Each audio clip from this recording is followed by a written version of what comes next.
Welcome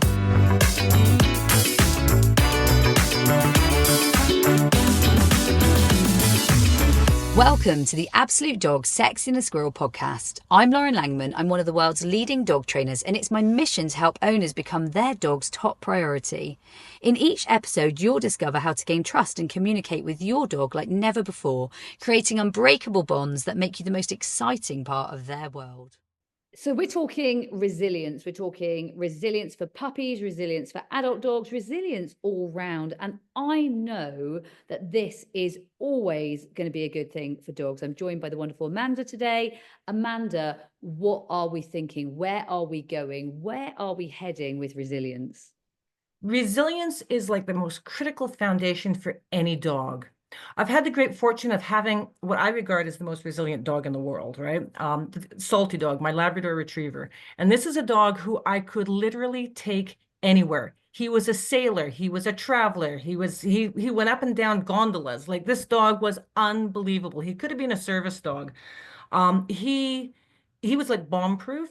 I have a fantastic photograph out there somewhere of my boat, which had been pulled out. It's sitting there on the ground, being worked on, with a ladder at the back end, a great huge lift, which is used to move like really huge boats, and he's sitting there in his crate, fast asleep, upside down.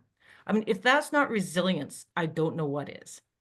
So, as you know, I do volunteer work with the Canadian Disaster Animal Response Team, and I help to train their team on working with dogs specifically. And so for me, disaster preparedness is a massive thing, and that's a massive topic that we can talk about later. But at the core of this is, how do we build a resilient dog? And I mean, you have some amazingly resilient dogs. And for me, thinking about resilience, listening to you there, I mean, Tokyo was a salty dog for me. I could take him anywhere and he would just like collapse and sleep. And you might be thinking, hey boy, we're at a dog show, like, come on. Or you'd be like, we're in the office. And he just was like therapy on legs. Like, I would watch him and I'd be like mesmerized by his ability to just flop on his back and sleep anywhere. And he just had the most resilient temperament to so many things, like dog growling at him. Or I remember staying in I love staying in these things. It's part of my adventuring like dreams, like these little huts where you're like against lots of other little huts, but you can't really see them, like yurts and huts and things. And I remember staying in this little hut, like tiny little hut, and he was always a pleasure to take in anywhere with you because he was always appropriate. And I think that's the important thing. It's not that it's appropriate resilience as well. Like it's done so appropriately in so many different ways. Like you watch and it's just so appropriate. And this dog came flying from nowhere and hit the glass. And I remember him just like, he shot up and he just went back to sleep again. Perfect. Wow, what the hell just happened? Yeah. Oh, you moron. Okay, I'm going back to sleep. And it was like, why did you wake me for that? And I love appropriate resilience. I really love appropriate. Like, it was just really appropriate. Like he was, everything about him was like, alert, something's going to go wrong here. Okay, no, just some crazy ass terrier that's just not behaving in the way I was expecting. And it was just brilliant how he just went, huh, again. I'm laughing, probably my terrier, because I've had the advantage of having a really resilient dog and having a dog who's not resilient. Absolutely. And now, and when you do both, you really do understand the extremes, right? Like you understand how different it is. Exactly. And of course, now I'm building the Spaniel, and he's got some, like, he's a working Cocker Spaniel. That's the very definition of insanity, right?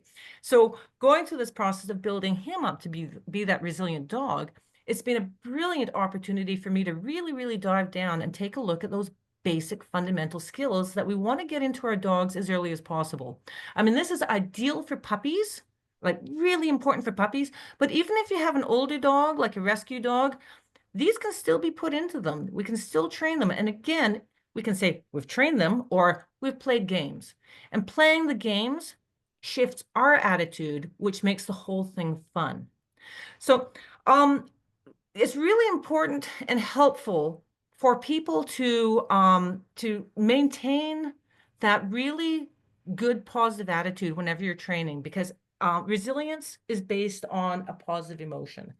And so when we build it that way, as soon as our dogs make decisions, we want that done in a way that triggers that positive, relaxed attitude like Tokyo had.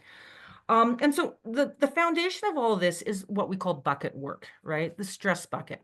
And Games Club has an excellent description of all of this. You can find all of these games in the amazing Games Club. And, you know, there's many different approaches that you can take within that. The beautiful thing about games is there's more than one game to build a skill. And so when we take a look at the stress bucket, and just a quick overview of what the stress bucket is, every dog has a bucket. The stress bucket is used as a model to describe how dogs deal with stress as it comes into their lives. You have a bucket of a certain size. That size is determined by your dog's ability to think and arousal. What goes into that bucket is based on your dog's perception of what's going on around them, and what stresses them. So that's based on optimism. Now, every bucket has a hole, so it drains slowly, and that's their ability to arousal up and arousal down. So they can get their energy high and they can bring that energy down in a graduated manner, kind of like a dimmer switch.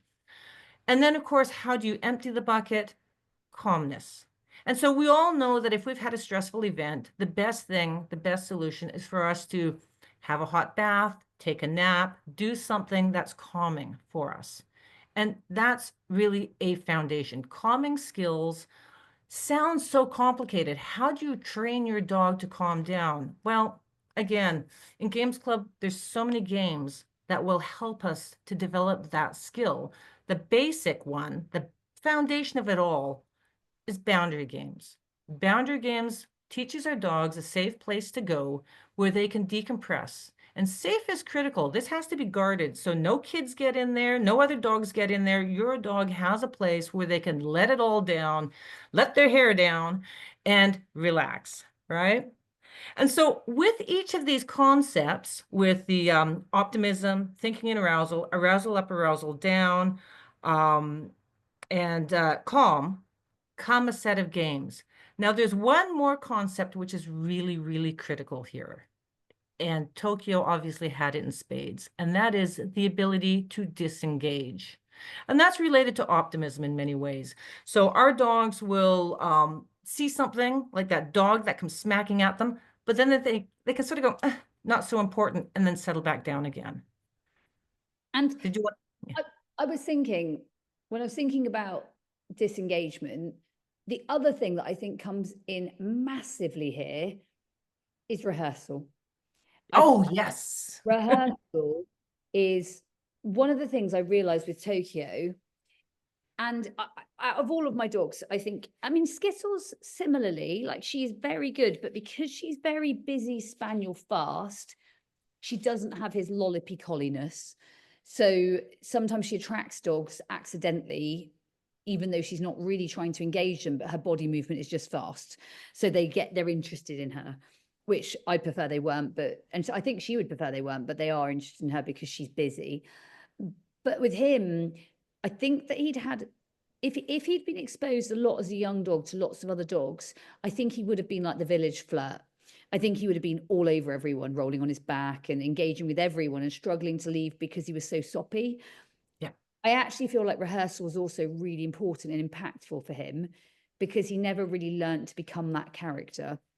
So his character was like cool hand Luke. I always think of him like he'd always be there doing his job diligently, getting on with it, but he was never trying to get involved in like the gossip or the he was always able to just carry on doing his job effectively and professionally. He was very professional. He'd have never got in those like funny little conversations at the side, or he wasn't that dog.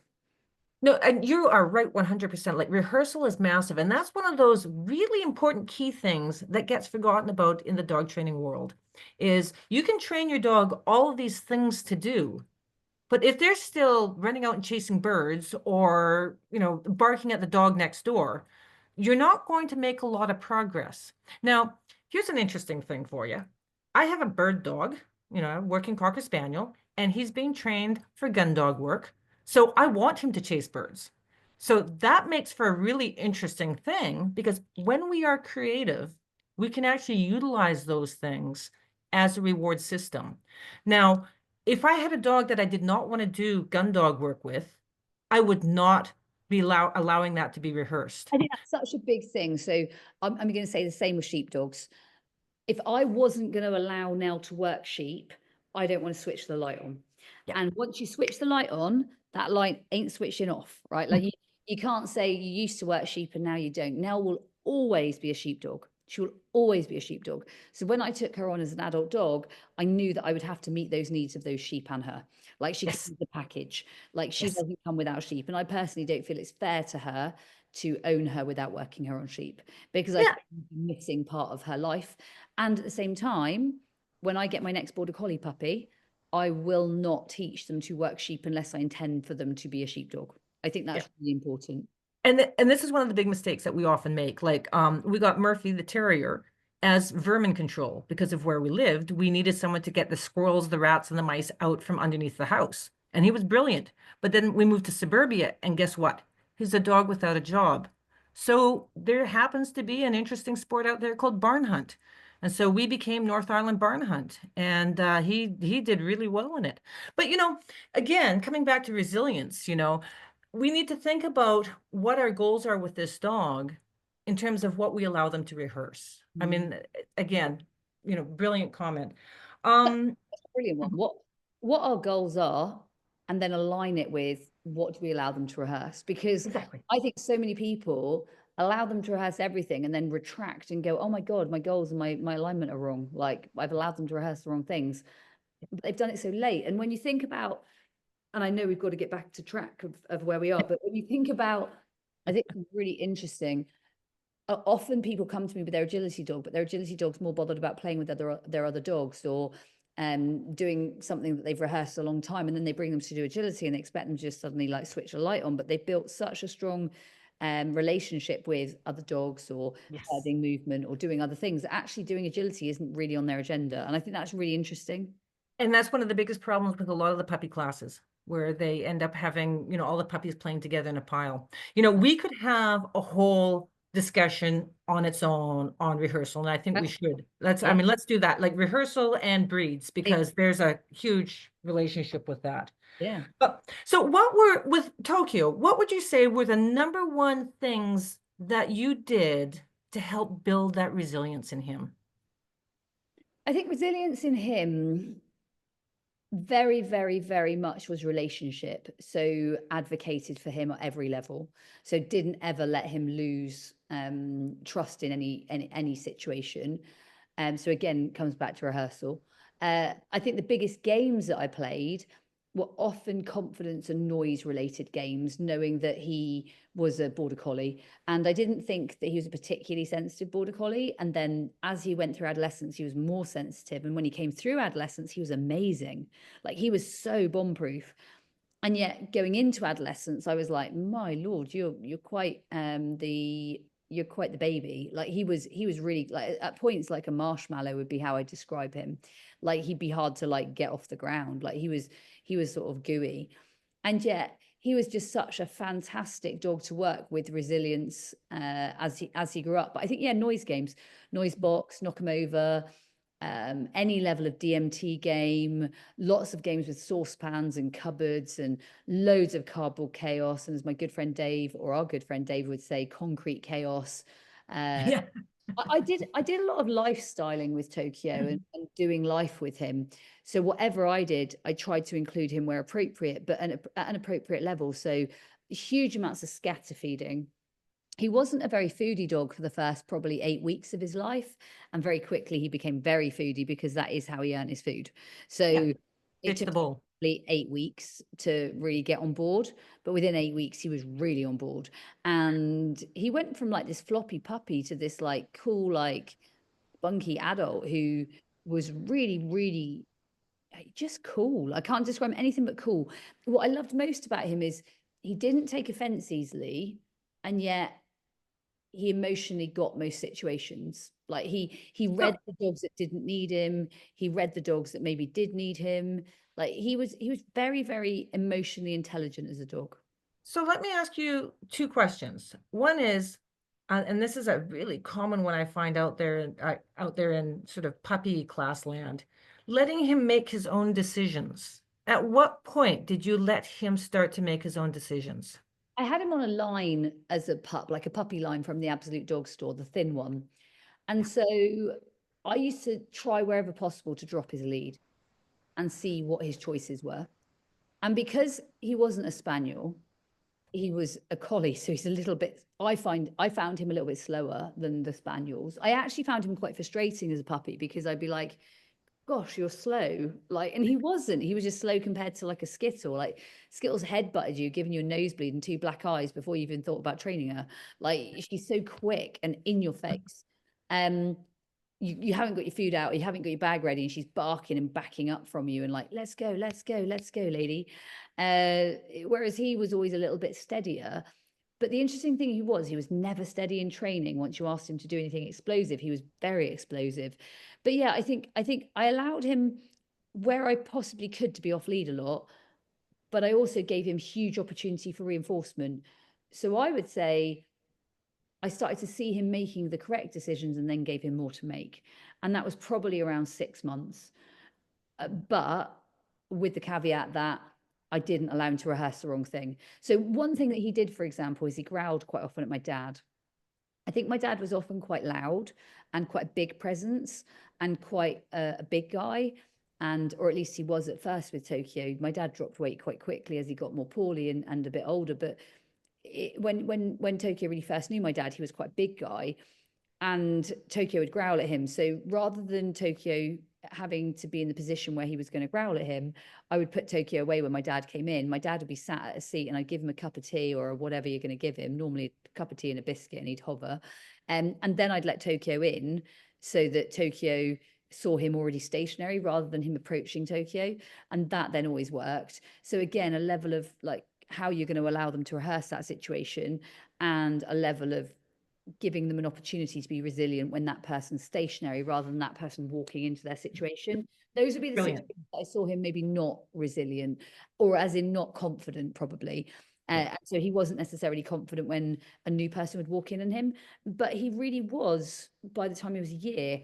And this was interesting because in the past I'd had a dog that was reactive to people, Poppy and dogs, but she got worse with exposure, whereas Tokyo, I set up the exposure to be better, and he Yeah. got better with the exposure. Yeah, and that's the difference between sensitization and desensitization, and that's one of those examples of the right setup, and the antecedents if you're into applied behavioral analysis, or doing too much, so going overboard, and that's why it's so important that we be very aware of our dogs' behaviors and those little nuances, that little ear flick or that little squint of the eye.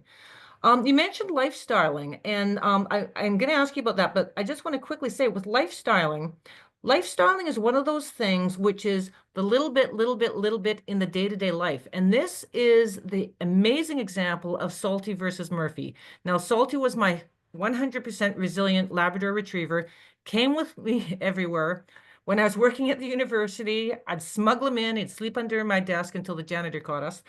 But he would go everywhere and everything was positive. Number one thing was he had solid crates and he could calm down. Now, Murphy, on the other hand, Jack Russell Terrier mix, 3/4 Jack Russell Terrier. I think the rest is Dachshund.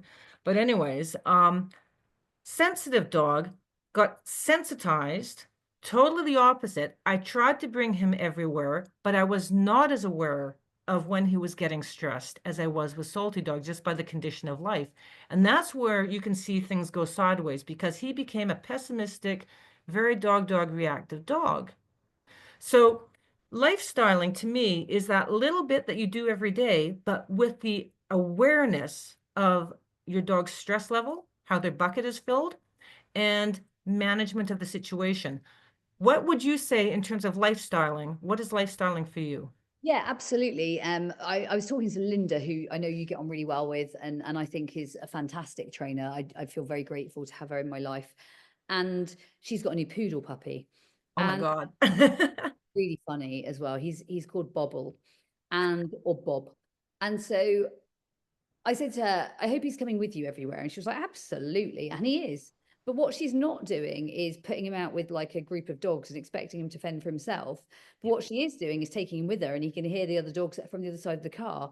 And she's got the radio playing and he's getting on with it. And I think there's a lot of that for me, that they are maybe the other side of bars, or the other side of the car, or sat in the front seat, or with the car stationary, of course, or they are watching at a distance, or they are, say I'm going to I'll give you a great example. I was recording an audiobook. And so what I did was I took my young dog with me, popped her in the next to the recording studio room, and then I went and recorded next door. I knew that she'd be safe there. I knew there were no other dogs, no other people, only the people that we were recording with. Nothing was going to go wrong for her, but she's kind of doing life. Like, that is what our life is. Our life is going from recording studio to recording studio, or our life is going from competition to competition. Whereas there are some people who won't take their dog with them because they're only a puppy, so they'll let them stay in the warm. So they're just a puppy. Actually, no, this is your adult dog in a year. Let's get them used to this lifestyle now. So for me, like, taking the puppy with me to a competition, but not necessarily pulling them out and taking them all around the rings, but taking them with me, getting them out for a wee break, putting them back in again, taking them out again, putting them back in again. So actually they're experiencing what their lifestyle is going to be before it's fully occupied, but also not allowing it to go wrong too much either. And this is absolutely critical. So, this morning, again, I'm taking Murphy around with me. He's not very car stable, but I have to do the opposite with him. Rides to nowhere. I take him around, and if I don't let him out, he does much better because his whole thing is about anticipating. He makes connections way too fast. Way too fast. But it is very much that day-to-day thing. So how we build a puppy needs to be how we want to live life. And coming back to the whole thing about building resilience, and of course, for me, the whole disaster preparedness thing is often people don't want to leave their dogs in cars, or they don't want to crate them for very long. Harley will crate for 4 hours, no problem. When I drove down to Oregon last year, it was a 10-hour drive. And so he was crated, let out for a wee, crated again, not a peep out of him. And when he was down there, he was fantastic. It's all that building it up. So we must not allow ourselves to be worried about what other people think. We need to have that goal, that powerful why on why do we have this dog? How do we want to build this dog? And if you're not too sure, go back to the beginning of this podcast, listen to the stress bucket, because regardless of what you want to do, you want to build those 5 skills. You want to build optimism, calm, thinking and arousal, arousal up, arousal down, and disengagement, because those 5 concepts are what going to build that rock solid dog that you can take anywhere with you in life. And for me, whilst it can take a little while to get with this program and get everything on board, or even to start a dog, what I really love with this, Amanda, and I don't know if you found this too, this pays dividends later on. This is like compounding interest. This is like over and over and over. It's like an investment in the rest of your life with this dog. And what you allow them to rehearse and what you build in these stages just comes back on you again and again and again in such a beautiful way. I'm gonna give you an example that I'm living right now. I've got 2 dogs. I have one who has very little resilience. If I go away, I have to either hire someone to stay at the house, or I found a kennel. I know a lot of people don't like kennels, but a kennel that he does well in, but I can't take him with me. He can't come with me everywhere because he stresses too easily. Harley, on the other hand, can go anywhere with me. He's solid. And in fact, in October, we're actually going out to the interior to chase some birds around, and in a, shall we say, an undisciplined way. Because when you do gun dog work, especially if you're doing testing, which is what we do, it's very formal and you have to have complete control of your dog. In this scenario, it's basically letting the dogs be themselves. And so he's going to get to go around and flush birds, and we're going to be in a totally different environment. It's going to be something very different for him. And so I need to build him up now. It's What's so much that?